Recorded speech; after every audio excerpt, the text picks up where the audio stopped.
Hello दोस्तों, स्वागत है आप सबका जेएमडी लर्निंग प्रोग्राम में। आप सबका बहुत बहुत स्वागत है। और आज के इस वीडियो में हम आपको न्यूमेरिकल्स बताने जा रहे हैं। मतलब कि हमारा चैप्टर 1 जो है कि फिनिश हो चुका है और हम उसके न्यूमेरिकल सॉल्व करेंगे।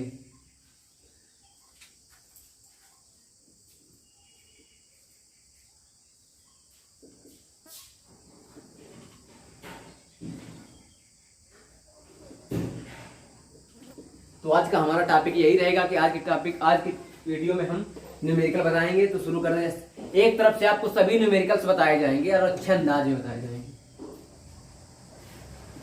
तो डिजिटल बोर्ड की व्यवस्था तो है नहीं, इसलिए क्वेश्चन भी हम ही लिखेंगे, फिर उसके बाद सॉल्व भी हम ही करेंगे।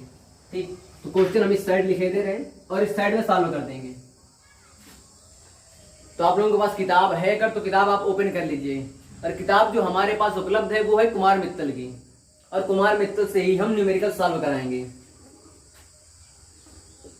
फर्स्ट क्वेश्चन है हमारा, पहले पढ़ लें।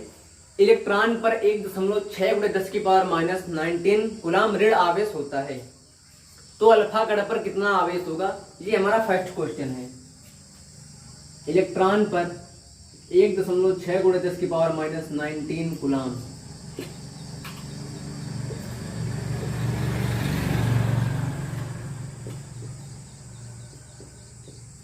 ऋण आवेश होता है,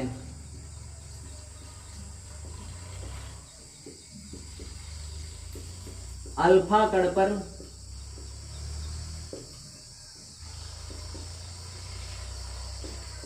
कितना आवेश होगा? बिल्कुल छोटे छोटे प्यारे प्यारे अच्छे अच्छे सवाल है, ब्यूटीफुल से सवाल हैं, क्यूट से। तो हमारे पास सवाल दे रखा है कि इलेक्ट्रॉन पर 1.6 × 10⁻⁻19 कूलम आवेश है, ऋण आवेश है, जैसा कि आप लोग भी जानते हैं। तो हमें ज्ञात करना है अल्फा कण पर कितना आवेश होगा। सबसे पहले हमें जो दिया है हम वो लिख लें। स्मॉल ई बराबर 1.6 × 10⁻⁻19 कूलम। और अल्फा कण की बात करें तो अल्फा कण हीलियम के नाभिक को कहते हैं। अल्फा कण हीलियम के नाभिक को कहते हैं, जिसमें कि 2 प्रोटॉन, 2 न्यूट्रॉन और 2 इलेक्ट्रॉन होते हैं। अल्फा कण में 2 प्रोटॉन, 2 न्यूट्रॉन और 2 न्यूट्रॉन होते हैं। ठीक, अर्थात कि हमें पता है, वी नो दैट, हम जानते हैं कि अल्फा कण में 2 प्रोटॉन होते हैं। हम जानते हैं कि अल्फा कण में 2 प्रोटॉन होते हैं। और यदि कोई भी कण है, कोई भी तत्व है, वो साम्य स्थिति में उदासीन होता है। और उदासीन तब होता है जबकि उसमें इलेक्ट्रॉनों और प्रोटॉनों की संख्या बराबर हो। उदासीन तब होता है जब उसमें इलेक्ट्रॉनों और प्रोटॉनों की संख्या बराबर हो। प्रोटॉन तो 2 हैं, प्रोटॉन 2 हैं, और साम्य उदासीन स्थिति में, न्यूट्रल पोजीशन में, उसमें अगर प्रोटॉन 2 है तो इलेक्ट्रॉन भी 2 होंगे, अर्थात n बराबर 2। तो आवेश ज्ञात करना है हमें कि आवेश कितना होगा। तो हमने आपको आवेश ज्ञात करने का एक फार्मूला बताया था। आवेश की गणना एक हेडिंग थी जिसमें हमने बताया था, एक फार्मूला बताया था आपको, Q बराबर एन ई बताया था। Q बराबर एन ई, यहाँ पर Q होता था मूल आवेश, होता था आवेश, कुल आवेश, मतलब जितना भी आवेश हो टोटल। n है इलेक्ट्रॉनों की संख्या, n इलेक्ट्रॉनों की संख्या है, और E है मूल आवेश। मूल आवेश या एक इलेक्ट्रॉन पर उपलब्ध आवेश। तो इस फार्मूले से हम ज्ञात करेंगे आवेश Q बराबर n का मान 2, इस E का मान 1.6 × 10⁻⁻19 इक्वल टू, गुणा करा दो, 16 दूना 32 -19 कूलम। तो Q बराबर हमें मिल गया 3.2 × 10⁻⁻19 कूलम आवेश। ठीक, ये रहा हमारा पहला क्वेश्चन जो कि सॉल्व हो गया। अब सेकंड सवाल, वीडियो पॉज करें। सेकंड क्वेश्चन है हमारा, सेकंड क्वेश्चन ये है हमारा कि एक चालक है, कोई वस्तु है, एक चालक है जिस पर 1 कूलम ऋण आवेश है, तो इस पर सामान्य अवस्था से कितने इलेक्ट्रॉन अधिक हैं? तो इस पर सामान्य अवस्था से कितने इलेक्ट्रॉन अधिक हैं? जैसे कि हमने आपको बताया था पहले ही बता रखे हैं कि अगर अगर ऋण आवेश है तो मतलब इलेक्ट्रॉनों की अधिकता है, और अगर धन आवेश है तो इलेक्ट्रॉनों की कमी है। ठीक, तो हमें निकालना है कि कितने इलेक्ट्रॉन अधिक हैं या कितने इलेक्ट्रॉन कम है, ये निकालना है। जबकि हमें जो दिया हुआ है Q बराबर 1 कूलम, कोई चालक है जिस पर हमें ज्ञात है कि Q बराबर 1 कूलम दिया हुआ है हमें, और हमें मूल आवेश मतलब एक इलेक्ट्रॉन पर आवेश की मात्रा हमें पता है, स्मॉल ई कॉमन 1.6 × 10⁻⁻⁹ कूलम। हमें पता है कि एक इलेक्ट्रॉन पर इतना आवेश होता है, और हमारे पास एक फार्मूला भी था Q बराबर NE आवेश ज्ञात करने का। लेकिन यहाँ पर तो हमें यह ज्ञात करना है, इलेक्ट्रॉनों की संख्या ज्ञात करनी है। हमें ज्ञात क्या करना है, इलेक्ट्रॉनों की। तो इलेक्ट्रॉनों की संख्या बराबर हो जाएगा कुल आवेश अपान एक इलेक्ट्रॉन पर आवेश, कुल आवेश अपान एक इलेक्ट्रॉन पर आवेश। मतलब कि अगर हमें इलेक्ट्रॉनों की संख्या ज्ञात करनी है, n का मान ज्ञात करना है, ये E इंटू में से डिवाइड में आ जाएगा, अर्थात कुल आवेश बटे एक इलेक्ट्रॉन पर आवेश। कुल आवेश कितना है 1/1.6 × 10⁻⁻⁹। तो ये आया हमारे पास। अब इसको हल करना है, अब इसे हल करना है, गुणा भाग करना है। तो ये जिम्मेदारी, छोटी जिम्मेदारी हम आपको दे रहे हैं, क्योंकि यार जब हम ही सब बता देंगे तुम क्या करोगे। थोड़ा तो तुम कुछ करो, थोड़ी मेहनत हम कर रहे हैं, थोड़ा मेहनत तुम करो, साथ हाथ बढ़ाओ। और इसका आंसर जो आएगा हल करने के बाद वो आएगा 6.25 × 10⁻+18। ठीक, ये इसका आंसर आएगा। ये तुम्हें सॉल्व करके लाना, इतना काम तुम्हारा है। कोई कह सकता है कि ये गलत है, क्योंकि कोई भी इलेक्ट्रॉन जो होता है वो पूर्ण होता है। आधा इलेक्ट्रॉन, 1.5 इलेक्ट्रॉन, 2.25 इलेक्ट्रॉन, मतलब 2.5 इलेक्ट्रॉन, 2.5 या 3.5 इलेक्ट्रॉन नहीं होते। इलेक्ट्रॉन पूरे होते हैं, अर्थात 625 × 10⁻16। इसको इस तरह भी लिखा जा सकता है, इस तरह भी लिख सकते हैं आप, गलत कोई नहीं है, दोनों सही आंसर है। ये गुणा भाग आप करेंगे। थर्ड क्वेश्चन, ये सवाल समझ में आ गया ना सबको? अर्थात इसमें 625 × 10⁻16 इलेक्ट्रॉनों की क्या है, अधिकता है। ये रहा अगला क्वेश्चन। देखो कुछ क्वेश्चन हमने 2-3 क्वेश्चन छुड़वा दिए, छोड़ इसलिए दिए कि सब एक ही तरीके के हैं। सोच रहे थोड़ा प्रैक्टिस आप भी करते जाएं और हम भी प्रैक्टिस करते जाएं। ठीक, जो कठिन होंगे वो हम बताएंगे, जो सरल होंगे वो आप करेंगे। अगला क्वेश्चन है, एक चालक पर 500 इलेक्ट्रॉनों की कमी है, इस पर आवेश की मात्रा तथा प्रकृति बताइए। आवेश की मात्रा तथा प्रकृति हमें बताना है। प्रकृति का मतलब ये बताना है कि आवेश कैसा है, पॉजिटिव है या निगेटिव है। जबकि हमें पता है कि इलेक्ट्रॉनों की कमी है, और इलेक्ट्रॉनों की कमी है तो हम अच्छे तरीके से जानते हैं, वी नो वेरी वेल, जबकि अगर इलेक्ट्रॉनों की कमी है तो मतलब उस पर धन आवेश है। प्रकृति तो हमें पता है क्योंकि इलेक्ट्रॉनों की कमी है अर्थात धन आवेश है या धन आवेश होगा, ये तो जाहिर सी बात है। लेकिन कितना होगा ये फिर हमें इससे क्या करना होगा, Q बराबर NE, n का मान 500, E का मान 6 तो गुणा भाग तो आप कर ही सकते हैं कि हम करें 8 × 10⁻17 कूलम।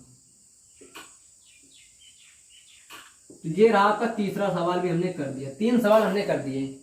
अब अगला सवाल थोड़ा कठिन होगा, मतलब थोड़ा कठिन नहीं, सरल हम कर देंगे।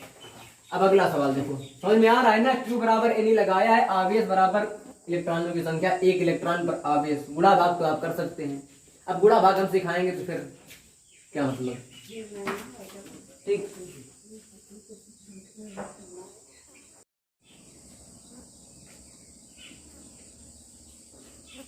नेक्स्ट क्वेश्चन है हमारा, शुद्ध जल का परावर्तनांक 81 है, मतलब 81 है, तो इसकी निरपेक्ष वैद्युतशीलता कितनी होगी? मतलब कि शुद्ध जल है जिसका परावर्तनांक अर्थात K, परावर्तनांक अर्थात K का मान 81 है, और इसकी निरपेक्ष की वैद्युतशीलता हमें ज्ञात करनी है कि निरपेक्ष की वैद्युतशीलता क्या होगी। जबकि हम जानते हैं किसी भी पदार्थ की निर्वात की वैद्युतशीलता हमें पता है ε0 होती है। ε0 को निर्वात की वैद्युतशीलता कहते हैं।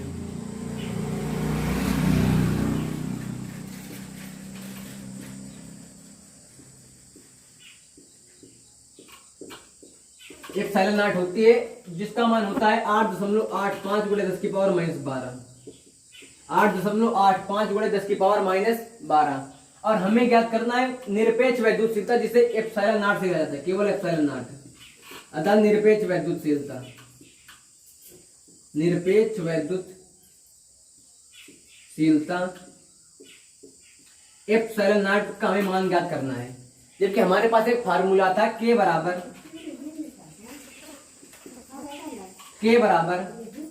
Epsilon upon epsilon not, K बराबर एप्सिलॉन अपन एप्सिलॉन नॉट, अर्थात निरपेक्ष की वैद्युतशीलता और निरपेक्ष की वैद्युतशीलता, निरपेक्ष का मतलब किसी माध्यम की वैद्युतशीलता, माध्यम की वैद्युतशीलता और निर्वात की वैद्युतशीलता के अनुपात को ही परावैद्युतांक कहते हैं।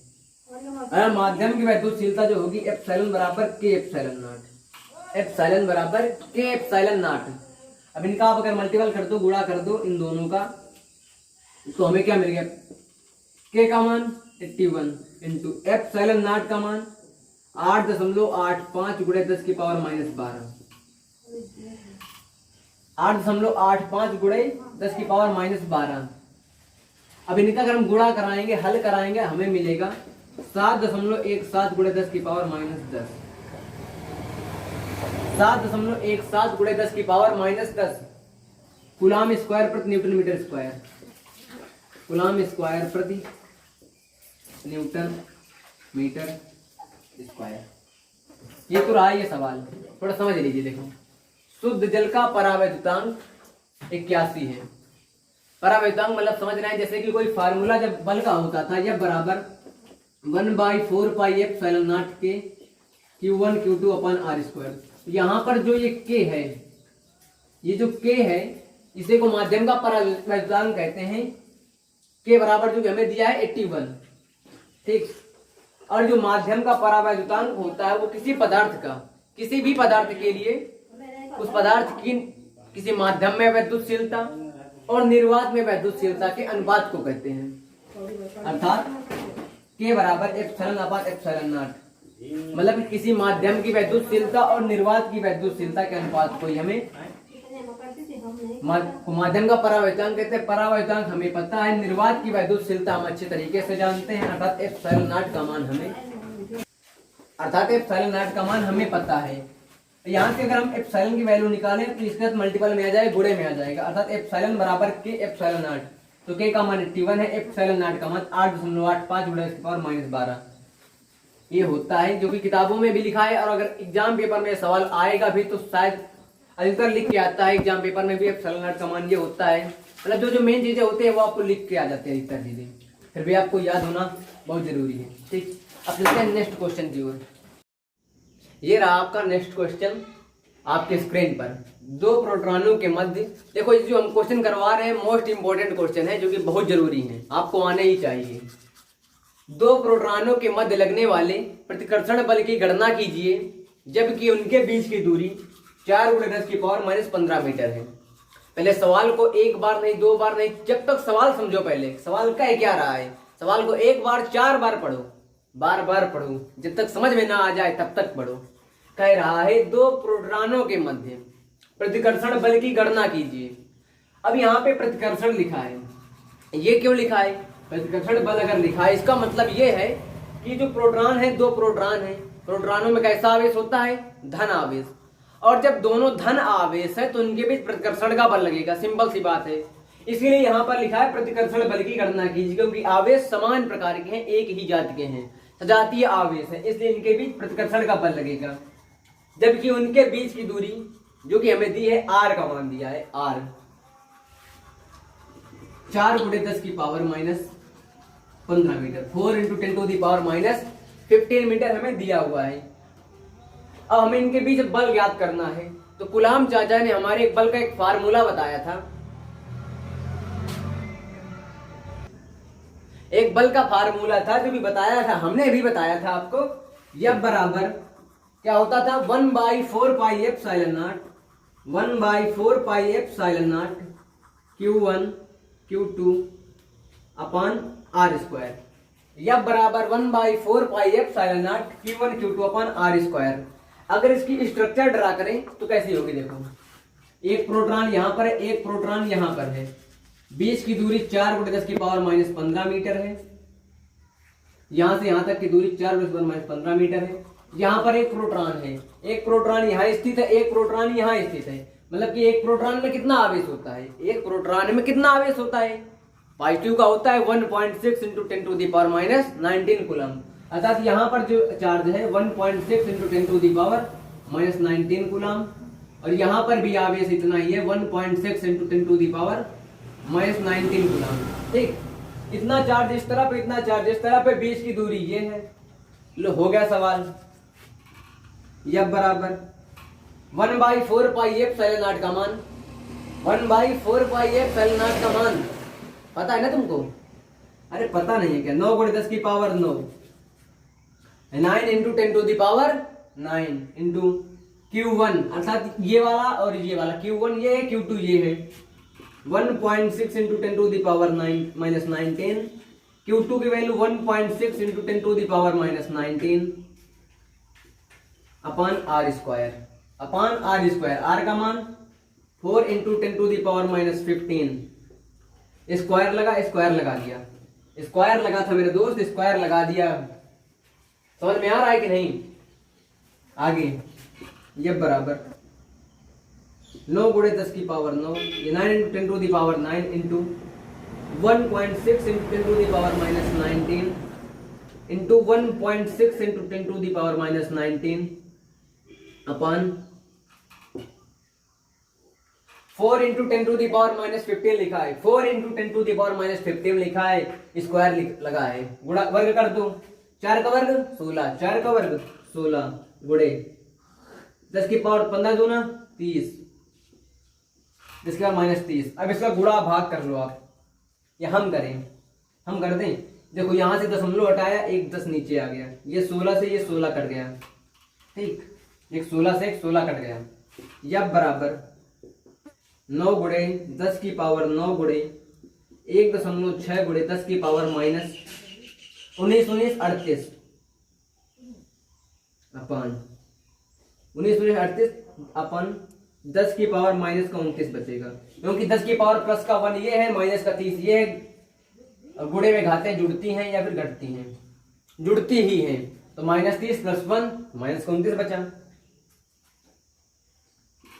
अब गुणा कर लो, 16 ने 144, 2.4 गुणे 10⁻−38 लिखा है, 10⁻38 लिखा है, 10⁻−38 लिखा है, 10⁻9 लिखा है। तो घटा दो कितना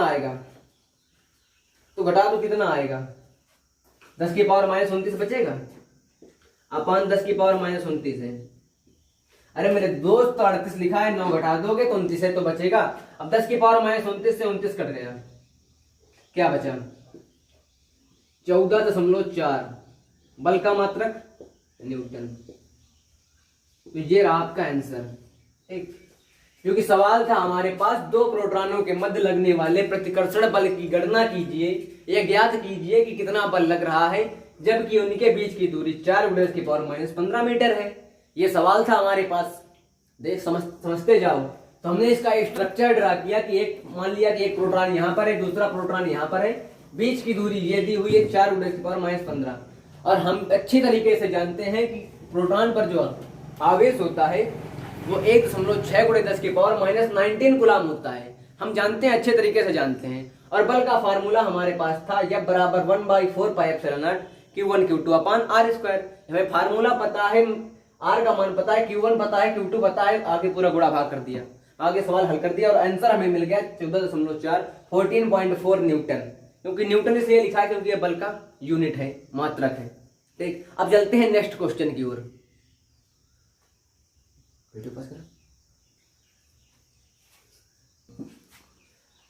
स्क्रीनशॉट ले लीजिए, हम रेज कर दें।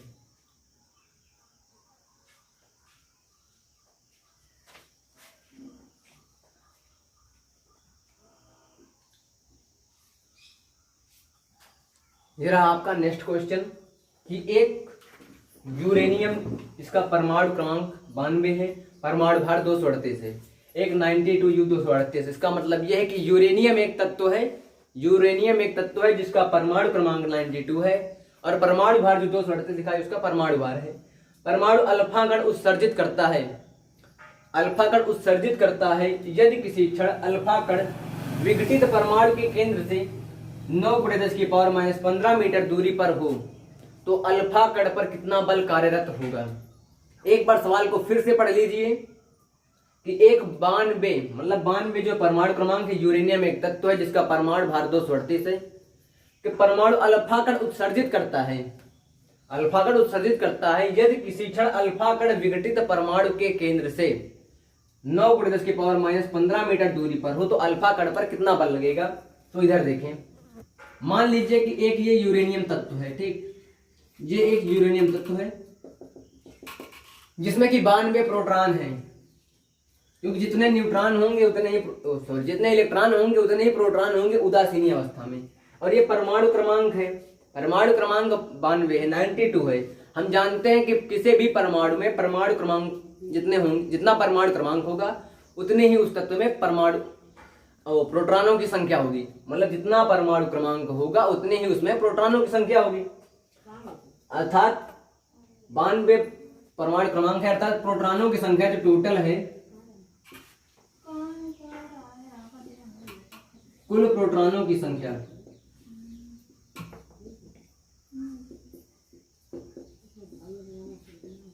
कितनी है, 92 है। क्योंकि परमाणु क्रमांक 92 है तो जाहिर सी बात है, सिंपल सी बात है कि प्रोटॉनों की संख्या भी 92 होगी।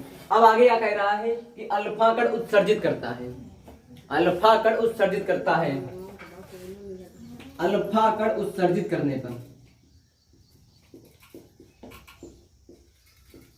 अल्फा कण उत्सर्जित करने पर, उत्सर्जित करने का मतलब यह है कि जैसे इसमें कि मान लो 92 प्रोटॉन हैं, अब इससे अल्फा कण अगर दूर चला जाए, अल्फा कण दूर चला जाए, अल्फा कण जब दूर जाएगा तो अल्फा कण में 2 प्रोटॉन होते हैं, अल्फा कण में 2 प्रोटॉन होंगे, अर्थात इससे 2 प्रोटॉन निकल गए तो बचे कितने, यहां पे 2 अगर आ गए, यहां पे बचे कितने 92 - 2, तब तो यहां पर 2 आएगा, 2 अल्फा कण।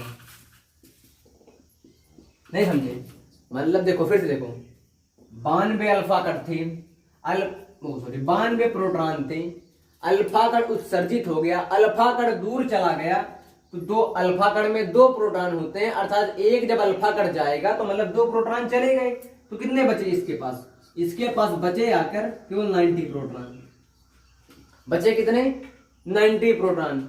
अब इसके पास 90 प्रोटॉन बचे हैं और अल्फा कण अलग हो गया, तो हमें अल्फा कण और जो शेष बचे प्रोटॉन 90 हैं इनके बीच बल ज्ञात करना है, जो शेष बचे कण 90 हैं इनके बीच हमें बल ज्ञात करना है, ठीक।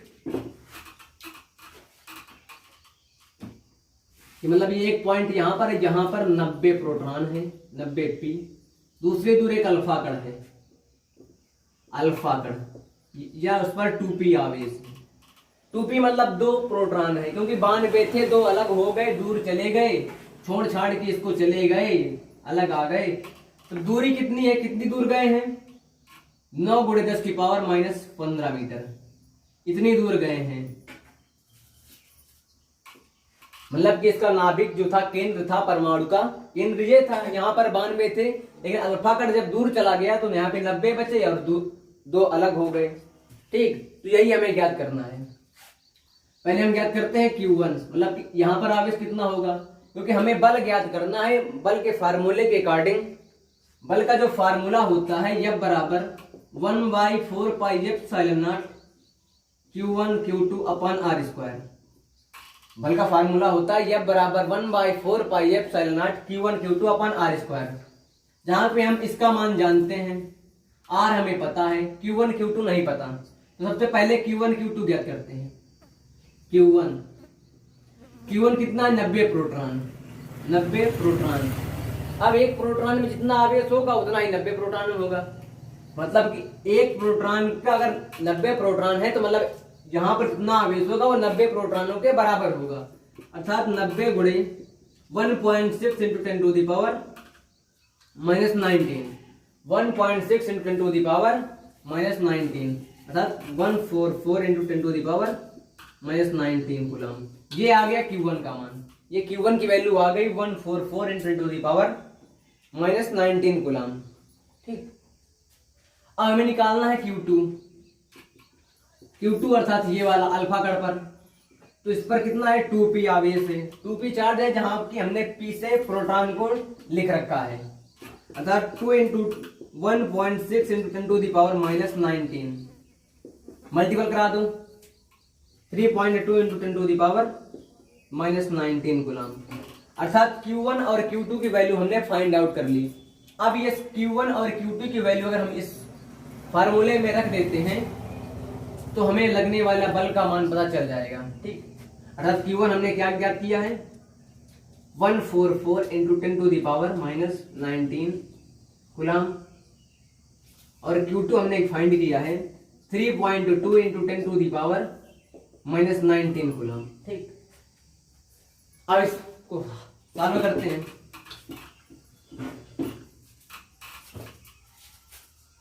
यह बराबर 1/4 पाई एप्सिलॉन का मान बच्चे को पता है, हर किसी को पता है कि 9 × 10⁹ होता है। क्या होता है 9 इंटू 10⁹ इंटू Q1 का मान अभी हमने फाइंड किया है 144 इंटू 10⁻⁻19 इंटू Q2 का मान 3.2 इंटू 10⁻⁻19 अपान क्या है r स्क्वायर, r का मान 9 इंटू 10⁻⁻15 स्क्वायर लगा दिया। अब आगे F is equal to 9 into 10⁻9 into 144 3.2 into 19 plus 19 minus का 19 ये माइनस का 19 ये ऐड हो जाएंगे 10⁻38 अपन स्क्वायर लगा है 9 × 10⁻15 स्क्वायर लगा है, अर्थात 9 का वर्ग 81 9 का वर्ग 81 इंटू 10⁻15 इंटू 2 10⁻30। अब बुरा भाग आप कराएंगे कि हम करे दे रहे हैं 9 1 कम 9 9 ने 81 10⁻30 लिखा है 38 लिखा है 10⁻8 बचेगा। अरे 38 ये है 30 ये 10⁻8 बचेगा, ये 9 बचा, क्या बचा यह बराबर 10⁻9 गुणे 144 गुणे 3.2 इंटू 10⁻8 अपन 9। आगे 9 1 कम 9 16 नहीं है 144। अब 10⁻9 ये प्लस का है 10⁻8 है 10⁻9 है 10⁻8 है, अर्थात केवल 10 बचेगा। अरे ये 9 है ये माइनस का है ये प्लस का है ये माइनस का ऐड होते हैं 9 माइनस ऐड अर्थात 1 बचेगा। तो 10 गुणे 16 गुणे 3.2 क्योंकि ये कट गया ये इससे कैंसिल हो गया तो 16 गुणे 3.2 इंटू 10 बचेगा, इससे बचा आकर 16 गुणे 32। तो बुरा भाग कर दीजिए कितना आएगा 16 दूना 32 की 2 हासिल लगा 3 16 से 48 3 51 अर्थात 512 न्यूटन।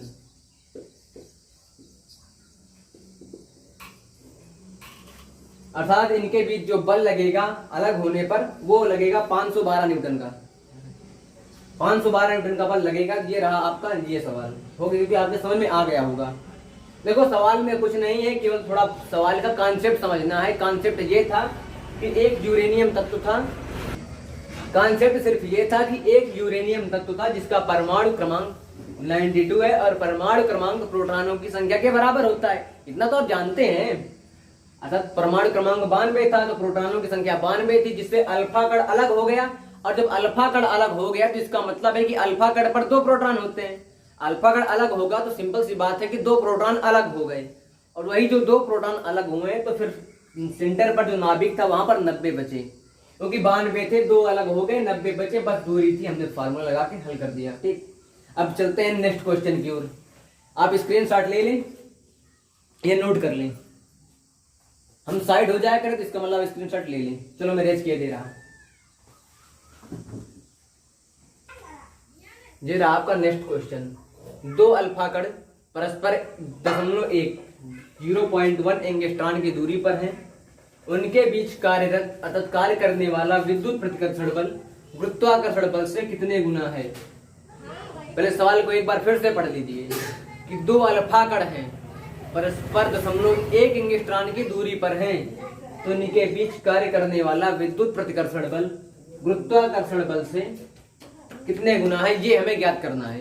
तो पहले जो हमें दिया हुआ है हम वो लिखते हैं, फिर उसके बाद आगे जो हमें सॉल्व करना है वो करेंगे। पहले हमें दिया है अल्फा कण परस्पर, पहले लिखेंगे Q1 बराबर है, पहले स्ट्रक्चर ड्रा करते हैं। एक अल्फा कण यहाँ पर है और एक अल्फा कण यहाँ पर हमने मान लिया। इनके बीच की जो दूरी है 0.1 एंगस्ट्रॉन है। तो हमें इनके बीच जो लगने वाला विद्युत बल है इलेक्ट्रिक फोर्स है, और जो ग्रेविटेशनल फोर्स है गुरुत्वाकर्षण बल है, वो कितने गुना है। मतलब विद्युत जो बल है इलेक्ट्रिकल फोर्स है वो गुरुत्वाकर्षण बल से ग्रेविटेशनल फोर्स से कितने गुना है या कितना अधिक है, ये हमें ज्ञात करना है। ठीक, तो सबसे पहले हम क्या ज्ञात करेंगे, पहले हम ज्ञात करते हैं जो हमें दिया हुआ है।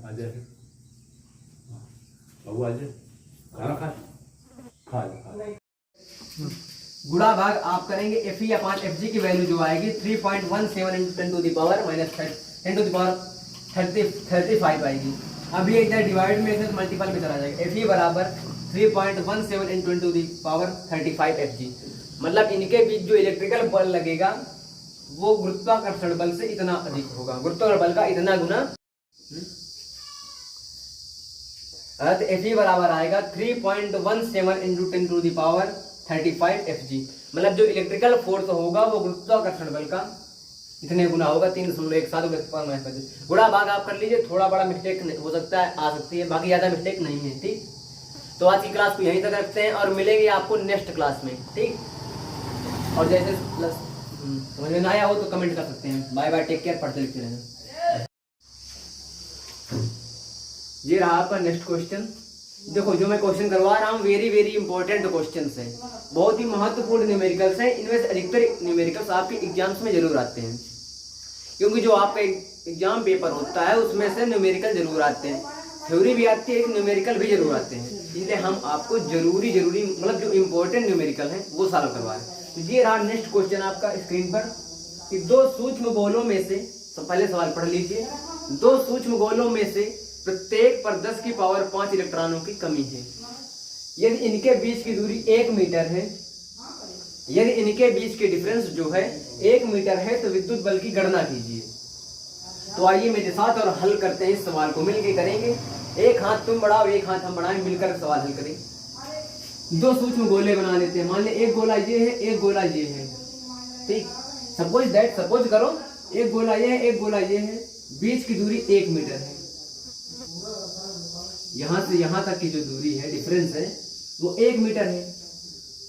इस गोले पर 10⁵ इलेक्ट्रॉनों की कमी है। 10⁵ इलेक्ट्रॉनों की कमी है, इलेक्ट्रॉनों की कमी। और सेम इतना ही इसमें भी है। क्या दे रखा है, दो सूक्ष्म गोलों में से प्रत्येक पर 10⁵ इलेक्ट्रॉनों की कमी है, मतलब कि इस गोले में भी 10⁵ इलेक्ट्रॉनों की कमी है और इस गोले पर भी 10⁵ इलेक्ट्रॉनों की कमी है। और दे रखा है इनके बीच की दूरी 1 मीटर है, मतलब इनके बीच की दूरी 1 मीटर है। सबसे पहले हम फाइंड करेंगे, सबसे पहले हम ये जानेंगे कि अगर इनमें इलेक्ट्रॉनों की कमी है तो इनमें चार्ज कितना है, मतलब कि इसमें आवेश कितना है। ठीक, तो आवेश का एक अच्छा सा फार्मूला था हमारे पास, Q = Ne। Q = Ne, सबको याद होगा, अभी पढ़े हैं आप लोग। Q बराबर Ne पढ़ा था आपने, जहाँ Q बराबर N का मान हमें पता है 10⁵, N = 10⁵ इंटू E। E क्या है, एक इलेक्ट्रॉन पर चार्ज है। E है 1 इलेक्ट्रॉन पर चार्ज, मतलब 1 इलेक्ट्रॉन पर कितना आवेश है। तो as you know very well, 1 electron पर कितना आवेश होता है आप जानते हैं, अच्छी तरीके जानते हैं कि 1.6 × 10⁻⁻19, 1.6 × 10⁻⁻19 कूलम। ठीक, तो अर्थात Q बराबर क्या मिला हमें, 1.6 × 10⁻⁻14। भाई मेरे ये पॉजिटिव है, ये निगेटिव है, ऐड हो जाएंगे, 14 ही तो बचेगा। अर्थात Q बराबर हमें क्या मिला, 1.6 × 10⁻⁻14 कूलम। अर्थात यहाँ पर जो चार्ज होगा वो होगा 1.6 × 10⁻⁻14 कूलम। और इसमें भी देखो, इसमें 10⁵ इलेक्ट्रॉनों की कमी, इसमें भी 10⁵ इलेक्ट्रॉनों की कमी है, तो इसमें भी चार्ज होगा 1.6 × 10⁻14 कूलम। अर्थात we found that Q1 = Q2, मतलब कि इसका चार्ज और इसका चार्ज दोनों बराबर है, अर्थात 1.6 × 10⁻14 कूलम। ये हमने फाइंड कर लिया। अब आगे क्या कह रहा है? अब आगे कह रहा है विद्युत बल की गणना कीजिए। यदि उनके बीच की दूरी 1 मीटर हो तो विद्युत बल की गणना कीजिए। हमें Q1 पता है, Q2 पता है, R का मान पता है, 1 मीटर है। बल का फार्मूला लगा देंगे और सवाल सॉल्व करेंगे। तो आइए यूज करते हैं, बढ़ते हैं आगे की ओर। बल का फार्मूला F बराबर क्या होता है? 1/4πε0 Q1 Q2 अपॉन R²। बल का फार्मूला यही होता है, विद्युत बल का फार्मूला यही होता है हर जगह, 1/4πε0 Q1 Q2 अपॉन R²। ठीक, वो भी निर्वात के लिए। अगर कोई माध्यम हो तो यहाँ पर फिर के आ जाता है, जिसे पदार्थ का परावर्तन कहते हैं। ठीक, 1/4πε0 की वैल्यू 9 × 10⁻9 इंटू Q1 की वैल्यू 1.6 × 10⁻14 इंटू Q2 की वैल्यू 1.6 × 10⁻14 अपॉन R²। R की वैल्यू 1 है, R का स्क्वायर मतलब 1 का स्क्वायर। अब आगे सॉल्व करते हैं। 9 × 1.6 × 1.6 इंटू 10⁹9 इंटू 14 + 14 माइनस के ये माइनस के दोनों ऐड हो जाएंगे, 10⁻28। एक का वर्ग एक ही रहेगा, एक लिखें चाहे ना लिखें, एक लिखें चाहे ना लिखें। आगे 16 का वर्ग 256, 2.56 गुणे ये 28 है, 28 में 9 गए, ये 28 है, 28 में 9 गए, क्योंकि ये प्लस का है, ये माइनस का है। 10⁻−19 10⁻−19। अब इनका गुणा करा दूं, कितना आएगा? गुणा कराओ, गुणा कराने पर आएगा 2.3 इंटू 10⁻−18, 2.3 इंटू 10⁻−18 न्यूटन। ये रहा आपका आंसर, जो कि ये सवाल हो गया। बिल्कुल छोटा सा सवाल था, बिल्कुल इजी सवाल था मेरे दोस्त। कि दो सूक्ष्म गोले थे जिन पर 10⁵ इलेक्ट्रॉनों की कमी थी, और इनके बीच की दूरी जो डिफरेंस था वो हमें पता था कितने का डिफरेंस है, कितना अंतर है, डिस्टेंस है जो हमें पता थी। 1 मीटर डिस्टेंस थी, विद्युत बल की गणना करनी थी। पहले हमने Q = NE से दोनों पर चार्ज की वैल्यू निकाल ली कि दोनों पर चार्ज कितना है, और फिर बल के छोटे से फार्मूले से बल फाइंड कर लिया, जो इसका आंसर आया 2.3 इंटू 10⁻−18 न्यूटन। तो चलते हैं नेक्स्ट क्वेश्चन की ओर। तब तक आप इसका स्क्रीनशॉट ले लीजिए।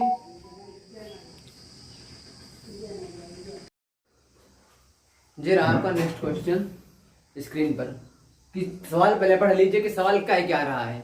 सवाल ये कह रहा है कि दो सूक्ष्म गोलियों पर 80/3 मतलब कि 80/3 इंटू 10⁻−9 कूलम आवेश है, तथा वे वायु में एक दूसरे से 0.1 मीटर दूरी पर स्थित हैं, तो उनके बीच विद्युत बल ज्ञात कीजिए। ठीक, आधा सवाल यहाँ तक है। फिर आगे कुछ कह रहा है। आगे कह रहा है कि यदि उन्हें एक तार द्वारा क्षण भर के लिए संबंधित करने का मतलब है कि दोनों आवेशों को अगर जोड़ दिया जाए तब बल कितना लगेगा। ठीक, सवाल समझ में आया कि नहीं? कि मतलब कि दो सूक्ष्म गोलियां हैं, एक ये होगी मान लो, एक ये है, इन दोनों पर 80/3 इंटू 10⁻−9 कूलम आवेश इसमें भी है और इसमें भी है 80/3 इंटू 10⁻−9 कूलम। ठीक, मतलब इतना चार्ज इन दोनों में है, और इनके बीच जो डिफरेंस है ये वाली वो है 0.1 मीटर की, जो डिफरेंस है यहां से यहां तक का वो है 0.1 मीटर का। ठीक, तथा वे वायु में एक दूसरे से इतनी दूरी पर स्थित है, मतलब वायु में स्थित है अर्थात परावैद्युत जो माध्यम है अर्थात के बराबर 1 दिया है। आप जानते हैं, हम भी जानते हैं, और जो पढ़ रहे हैं वो भी जानते हैं कि निर्वात अथवा वायु के लिए ये जो के है माध्यम का परावैद्युतांक, इसकी वैल्यू 1 होती है।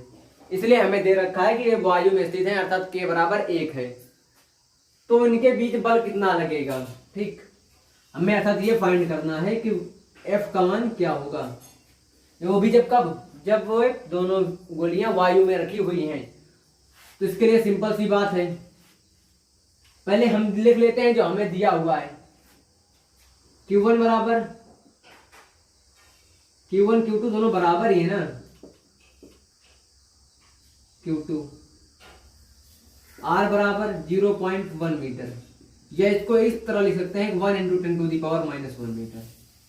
0.1 मीटर लिखे या 1 × 10⁻⁻1 मीटर लिखे, मतलब दोनों का एक ही है। देख कैसे, एज एग्जाम्पल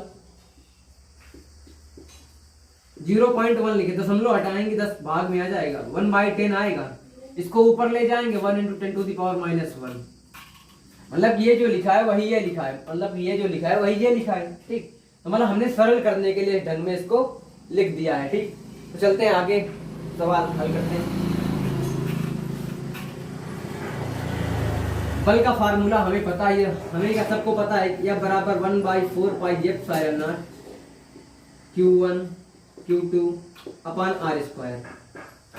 1/4πε0 की वैल्यू 1/4πε0 की वैल्यू 9 × 10⁻9 इंटू Q1 की वैल्यू 80/3 × 10⁻⁻9 इंटू Q2 की वैल्यू 80/3 × 10⁻⁻9 अपान R²। R की वैल्यू 1 × 10⁻⁻1, स्क्वायर लगा दिया। R की वैल्यू है 1 × 10⁻⁻1, स्क्वायर लगा दिया। समझ में आ रहा है ना, जब बराबर 1/4πε0 फार्मूला था Q1 Q2 अपान R²। 1/4πε0 की वैल्यू आप जानते हैं 9 × 10⁻9 होती है। Q1 की वैल्यू हमें पता है 80/3 × 10⁻⁹। Q2 की वैल्यू भी आपको पता है क्योंकि Q1 और Q2 दोनों बराबर हैं अर्थात 80/3 × 10⁻⁹। R की वैल्यू आप जानते हैं हमें दी हुई है 1 × 10⁻⁻1 मीटर, 1 × 10⁻⁻1 मीटर। R का स्क्वायर होता है, R का स्क्वायर कर दिया। अब आगे हल करते हैं, आगे हल करें। देखो 10 की पावर ये माइनस का 9 है, ये प्लस का 9 है, दोनों आपस में कट जाएंगे। ठीक, ये 3 एकम 3 त्रिका 9, 3 त्रिका 9, 9 से 9 कट गया। अब जो बचा क्या बचा 80 × 10⁻⁻9 अपान स्क्वायर लिखा है, एक कवर करेंगे एक ही रहेगा 1 × 10 की पावर -1 है, 2 एकम तो 10 की पावर -2, 10 की पावर -2 अर्थात 8 × 6400 गुणे 10 की पावर -2 से अगर काटेंगे 10 की पावर -7 बचेगा, 10 की पावर -7 बचेगा। अब आगे 2 जीरो और हटा दो, 2 जीरो और हटा दो। ठीक तो है, क्या मिलेगा 64 गुणे 10 की पावर -5 या 6.4 गुणे 10 की पावर -4 न्यूटन। ठीक, 6.4 गुणे 10 की पावर -4 न्यूटन हो गया इतना। ठीक, ये तो सवाल रहा इतना, स्क्रीनशॉट ले लीजिए। 6.4 गुणे 10 की पावर -4 न्यूटन, स्क्रीनशॉट ले लिया। अब इसको रेज कर दें, अब इसको रेज कर दें।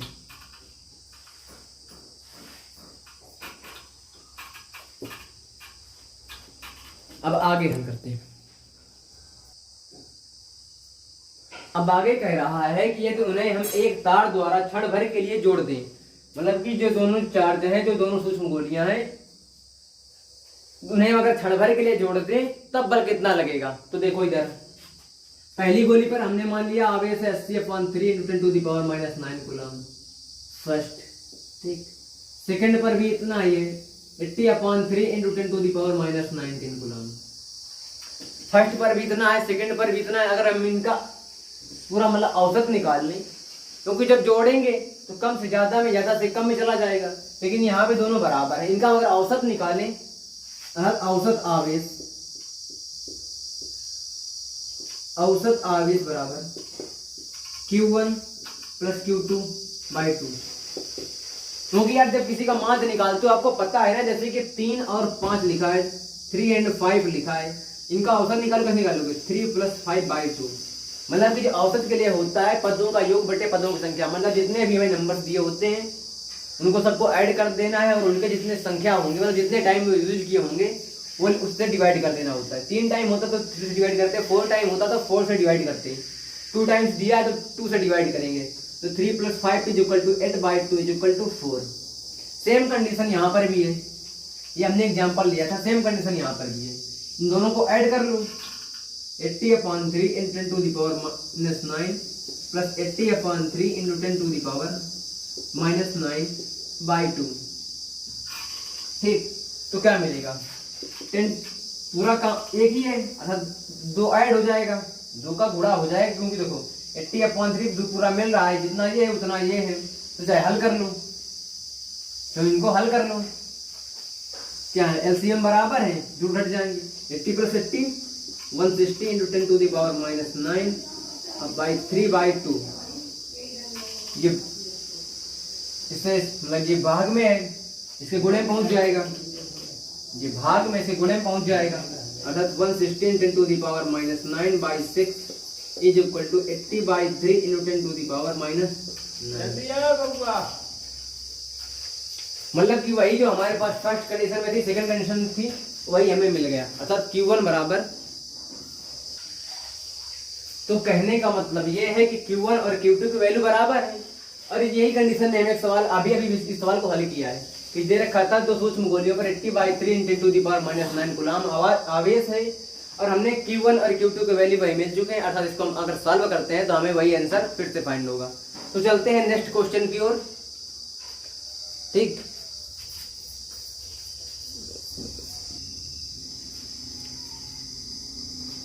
ये रहा अगला सवाल, जो क्या स्क्रीन पर दिया हुआ है। सवाल कह रहा है कि दो धन आवेश का मतलब दोनों आवेश हैं, दोनों पॉजिटिव है, दोनों धनात्मक हैं, एक ही प्रकार के हैं, परस्पर 0.1 मीटर की दूरी पर हैं, एक दूसरे को 18 न्यूटन के बल से प्रतिकर्षित करते हैं।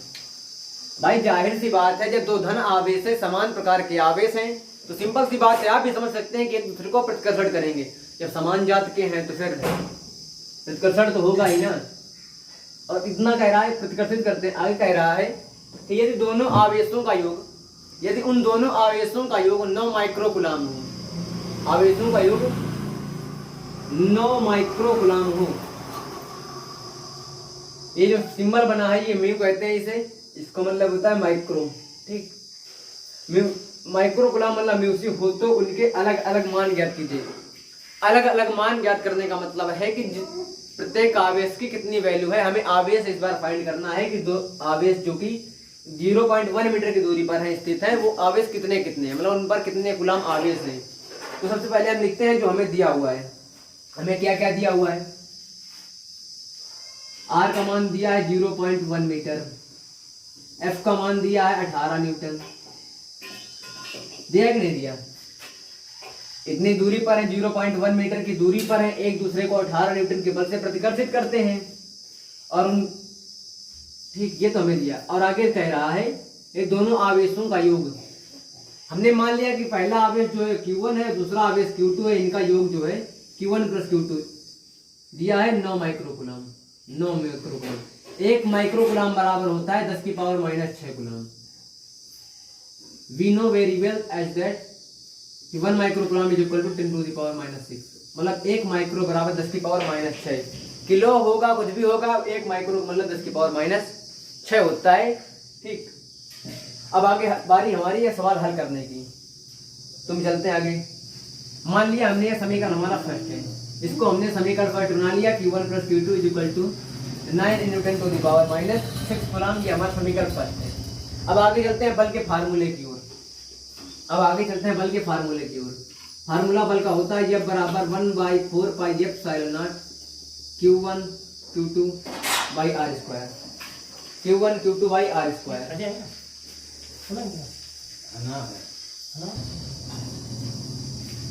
F बराबर 1/4πε Q1 Q2/r²। तो इसमें हम जो हमें दिया वही रखते हैं। F का वैल्यू हमें दिया है 18। 1/4πε की वैल्यू हम जानते हैं 9 × 10⁹ Q1 Q2 नहीं पता, इंटू Q1 इंटू Q2 लिख देते हैं। अपन R की वैल्यू हमें पता है क्या है 0.1। इससे हम लिख सकते हैं 1 × 10⁻⁻1 मीटर। अभी पिछले पूर्व करके बताया था मतलब इसके पहले वाले सवाल में 1 × 10⁻⁻1 मीटर का होल स्क्वायर।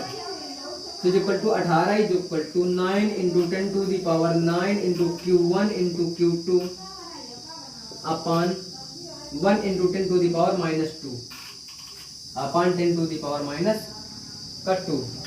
अब आगे Q1 Q2 एक साइड कर लेते हैं, बाकी पूरा को जो घोड़े में जाएंगे घोड़े में, बाकी जो डिवाइड में जाएंगे डिवाइड में, अर्थात 18 × 10⁻²। ये भाग में घोड़े में आ जाएगा अपन 9 × 10⁻⁹ अपन = Q1 × Q2। देखो ये 18 था, ये 18 लिखा है, एक का गुणा करेंगे 18 से 18 ही रहेगा 10⁻2। इधर भाग में इधर गुणे में आ गया, ये ऊपर गुणे में है मल्टीपल में, या बराबर किधर लाएंगे डिवाइड में, 9 गुणे में था भाग में आके 10⁻9 फिर का था प्लस का रहेगा। Q1 Q2 लिखा था, Q1 Q2 लिखा है, 9 × 1 = 9, 9 × 2 = 18, 10⁻9 नीचे प्लस का ऊपर जाके माइनस का हो जाएगा, अर्थात 2 × 10⁻11 = Q1 × Q2। अर्थात Q1 और Q2 की वैल्यू हमें मिल गई, क्या मिली 2 × 10⁻11। ठीक, अर्थात हमें Q1 और Q2 की वैल्यू मिल गई 2 × 10⁻11। समझ में आ गया होगा आपके, इतना मैं कर दे रहा, जो मुझे मिला है मैं उसको लिख दे रहा हूँ। यहाँ पे हमें क्या मिल चुका, Q1 × Q2 बराबर मिल गया 2 × 10⁻11। It is the equation second. ये हो गया हमारा समीकरण फर्स्ट, ये हो गया समीकरण सेकेंड। बाकी मैं अरेंज कर दो, फिर आगे वैल्यू निकालेंगे। समीकरण हमारे पास 2 बन गई। एक फार्मूला और होता है वैल्यू फाइंड करने का, आपको पता होगा कि नहीं पता है। a - b का होल स्क्वायर बराबर होता है a + b का whole square minus 4ab। a - b का होल स्क्वायर बराबर होता है a + b का होल स्क्वायर माइनस 4ab। चाहे प्रूव करके देख लो, चाहे इसको प्रूव करके भी देख लो। a - b का होल स्क्वायर लिखा है, अर्थात a² + b² minus 2ab = a² + b² + 2ab minus का 4ab। दोनों साइड के बराबर मिलेंगे, बराबर लिखा मतलब बराबर मिलेंगे। a² + b² माइनस का 2ab = a² + b², ये प्लस का 2ab है माइनस का 4ab है, प्लस का 2ab है माइनस का 4ab है, माइनस का 2ab बचेगा। प्रूव हो गया। ये देखो a² b + b² लिखा है, प्लस b² माइनस का 2ab है, माइनस का 2ab है। मतलब कि ये इस साइड जो लिखा है मैंने, इस साइड को वही लिखा है। इस फार्मूले से आप जल्दी से मतलब की वैल्यू निकाल सकते हैं, थोड़ा सरल तरीका है। बाकी आप चाहें तो यहाँ से Q1 को Q2 को इधर माइनस में लेके जाएं, यहाँ पर वैल्यू रख के भी निकाल सकते हैं। बाकी ये तरीका बिल्कुल इजी है, बिल्कुल सरल तरीका है। ठीक, यहाँ पे हम वैल्यू रख के फाइंड करेंगे। ठीक, इसको मैं अरेंज कर दे रहा हूँ। अर्थात Q1 - Q2 का whole square upon Q1 + Q2 का whole square minus 4Q1 Q2। Formula वही था, हमने a b की जगह केवल Q1 और Q2 बदल दिया है। यहाँ पर a था वहां हमने Q1 कर दिया है, और जहां पर b था वहां पर हमने Q2 लिख दिया है। अब आगे Q1 - Q2 की वैल्यू तो हमें पता नहीं है, तो लिख दें Q1 - Q2 का होल स्क्वायर = Q1 + Q2 की वैल्यू हमें पता है, Q1 + Q2 की वैल्यू हमें दी हुई थी, सवाल में ही लिखा है कि दोनों आवेशों का योग 9 माइक्रोकूलम है। मतलब जो दो हमारे पास दो आवेश थे Q1 और Q2, उन दोनों की वैल्यू जो थी, उनका जो ऐड था वो 9 माइक्रोकूलम है। अर्थात Q1 इंटू Q2 की वैल्यू 9 बटे 10 की पावर माइनस 6, स्क्वायर लगा था स्क्वायर लगा दिया, माइनस 4 लिखा है 4 लिख दिया, इंटू Q1 इंटू Q2 लिखा है। Q1 इंटू Q2 की वैल्यू हमने अभी ये फाइंड की है इक्वेशन सेकंड में, क्या है 2 into 10 to the power minus 1, 2 into 10 to the power minus 11, sorry Q1 minus Q2 का whole square is equal to, square लिखा है वर्ग करेंगे, 9 का वर्ग 81, 9 का वर्ग 81 into 10 to the power minus 12 into 10 to the power minus 12 minus 4 4 दूना 8 गुणे 10 की पावर माइनस 11। आगे Q1 माइनस Q2 का होल स्क्वायर, ये देखो इसमें पावर बराबर तो है नहीं, अगर हम 10 की पावर माइनस 11 कॉमन ले लें, अगर इस दोनों में से हम 10 की पावर माइनस 11 कॉमन ले लें तो सवाल और इजी हो जाएगा। 10 की पावर माइनस 11 हमने कॉमन ले लिया तो क्या बचा 18 into 10 to the power minus 1 minus 8, क्योंकि यहाँ पे 12 लिखा है, 11 कॉमन लेंगे तो एक बचेगा कि नहीं बचेगा, बचेगा, अरे बोल मेरे भाई बचेगा कि नहीं बचेगा, बचेगा। Q1 माइनस Q2 का whole square is equal to 10 to the power minus 11, ये 10 के पावर माइनस 1 लिखा है, इधर देख लिखा है 18 into 81 into 10 to the power minus 1, minus 1 लिखा है मतलब कि ये भाग में लिखा है, इसका मतलब ये लिखा है कि 81 बटे 10 लिखा है, इसका मतलब है कि 81 बटे 10 लिखा है, क्योंकि भाग में है, अगर ऊपर जाएगी तो पावर माइनस की हो जाती है कि नहीं होती, भाग में लिखा है ऊपर जाएगी पावर माइनस की हो जाएगी, तो वही तो लिखा है। अगर इसका हम इसमें भाग दे दी 10 का भाग 81 में देंगे कितना आएगा 8.1, क्या आएगा 8.1 आएगा, आएगा नहीं आएगा, अरे 10 का भाग दे के देख लो, 10 का भाग दे के देख लो, 10 का भाग 81 में तो 10 अट्ठे 80 बचा, एक पॉइंट लगाया 0 बढ़ाया 0.1, कैंसिल के नहीं, 8.1 आ रहा है कि नहीं आ रहा, आ रहा है ना वो 8.1, वही तो मैं इतने टाइम से कह रहा हूँ कि 8.1 लिखा जाएगा, 8.1 माइनस 8, 8.1 माइनस 8। आगे Q1 माइनस Q2 का होल स्क्वायर बराबर 10 की पावर माइनस 1 इंटू, अब क्या बचेगा, अब क्या बचेगा 0.1 बचेगा, बचेगा कि नहीं बचेगा, 0.1 बचेगा, बचेगा। देखो 8.1 माइनस 8 करेंगे अगर तो पॉइंट के बाद 0 लिखा होता है, कोई वैल्यू होती नहीं, 1 में 1 या 8 बाद 0 आएगा, मतलब 0.1 आ रहा, मतलब कि 0.1 आ रहा। अच्छा 0.1 आ रहा है, इसको हम और आगे हल करते हैं, इसको और आगे अगर हल करेंगे तो Q1 माइनस Q2 का whole square is equal to, अब इसमें इसके हम दशमलव लगाए, मतलब दशमलव के बाद एक अंक लिखा है, दशमलव हटाएंगे तो बटे में 10 जाएगा, दशमलव हटाएंगे तो बटे में 10 जाएगा, जब 10 जाएगा तो मतलब पावर ऊपर पहुंच जाएगी, अर्थात 1 into 10 to the power minus 12, 1 into 10 to the power minus 12 हो जाएगा, स्क्वायर लिखा इधर अंडर रूट लग जाएगा, अर्थात Q1 माइनस Q2 बराबर 10 की पावर अंडर रूट में लिखेंगे, अगर अर्थात एक का अंडर रूट होगा, एक का वर्गमूल, एक की पावर में कुछ भी लिखा हो, एक की पावर अगर n भी लिखा है तो उसकी वैल्यू एक ही होती है, मतलब एक की पावर में कुछ भी लिखा हो, अर्थात 1 गुणे 10 की पावर माइनस 12 है, 2 इधर रूट में लगेगा मतलब भाग जाएगा, तो 1 गुणे 10 की पावर माइनस 6, ये समीकरण मिल गया हमें, कौन सा तीसरा समीकरण। समीकरण फर्स्ट मिला था Q1 प्लस Q2 बराबर 9 गुणे 10 की पावर माइनस 6, समीकरण दूसरा था Q1 Q2 बराबर 2 गुणे 10 की पावर माइनस 11, और समीकरण तीसरा मिल गया हमें Q1 माइनस Q2 बराबर 1 into 10 to the power minus 6, ये समीकरण तीसरा। यहां तक कॉन्सेप्ट क्लियर, आगे थोड़ा और बचा, बस थोड़ा और बचा है, आगे देख लो।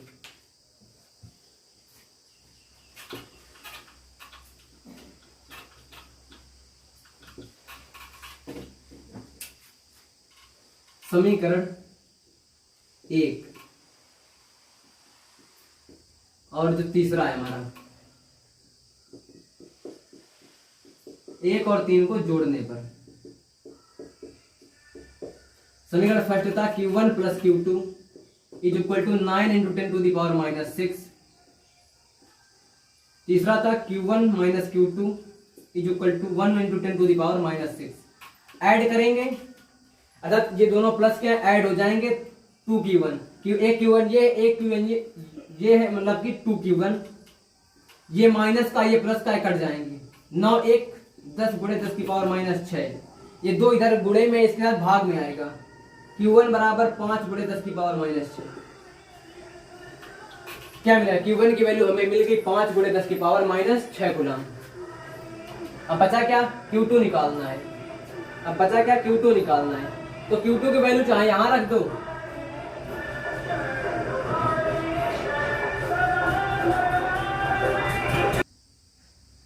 अर्थात Q1 की वैल्यू हमें मिल गई 5 × 10⁻⁻6 कूलम। अभी Q1 की वैल्यू हम समीकरण चाहे इसमें रख दें या इसमें रख दें, इसी में रख दें। चलो Q1 की वैल्यू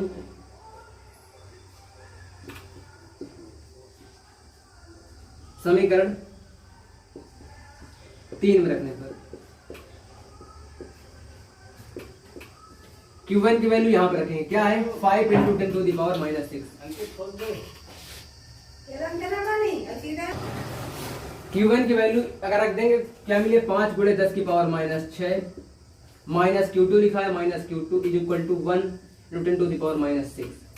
अब देखो ये इधर माइनस का उधर जाके प्लस का हो जाएगा, ये प्लस का इधर आके माइनस का हो जाएगा, क्योंकि बराबर के जब इधर जाते हैं तो प्लस माइनस हो जाते हैं। ये माइनस का उधर जाके प्लस का, और ये इधर प्लस का इधर आके माइनस का। 5 × 10⁻⁻6 minus 1 × 10⁻⁻6 is equal to Q2। अब इन दोनों में से 10⁻⁻6 कॉमन ले लो, 5 - 1 इज इक्वल टू Q2। 5 - 1 लिखा है, 10⁻6 लिखा है, इज इक्वल टू Q2 लिखा है। 5 में 1 गया, 4 × 10⁻⁻6 coulomb is equal to Q2। मतलब कि Q1 की वैल्यू हमें ये मिली थी 5 × 10⁻⁻6 कूलम, और Q2 की वैल्यू हमें मिल गई है 4 × 10⁻6 कूलम, जबकि हमें इनका दिया हुआ था। देखो अब प्रूव करके भी देख लो कि सही है कि नहीं। Q1 + Q2 दिया था, दोनों की वैल्यू कितनी थी, 9 × 10⁻6। 5 + 4 9 × 10⁻6 लिखा है, 10⁻6, मतलब कि Q1 + Q2 दोनों 9 × 10⁻6 भी हो रहे हैं। आगे कह रहा है, हमने ये भी देखा था, क्या देखा कि कहां पर है, Q1 - Q2 बराबर 1 × 10⁻6। ये भी प्रूव करके देख लो। Q1 की वैल्यू 5 × 10⁻6, Q2 की वैल्यू 4 × 10⁻6। 5 में 1 जाए, 5 में 4 जाएगा तो 1 बचेगा, वही लिखा है। मतलब कि ये हमें जो वैल्यू मिली है Q1 और Q2 की वैल्यू, यही दोनों सवालों के मतलब जो आवेश थे उनके अलग अलग हैं। ये सवाल थोड़ा बड़ा था, ठीक। तो चलो फिर अब मिलते हैं अगले सवाल में। इसको मेरे स्क्रीनशॉट ले लो।